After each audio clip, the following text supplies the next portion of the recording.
Salvete omnes. Let's continue with the Aeneid, Book 1.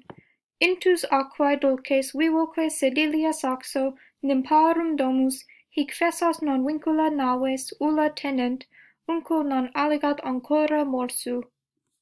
Within there are sweet waters and seats from living rock, and the home of nymphs. Here you'll notice that we have no verb. You must supply a sunt. So there are living waters within, and there are seats made from living rock, the home of nymphs.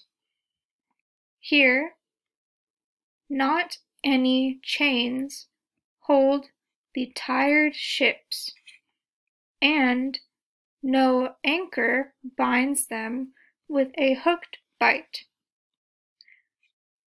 The grammar here is pretty straightforward. You'll notice how it says the tired ships. That's a little unique, right? You might expect tired sailors.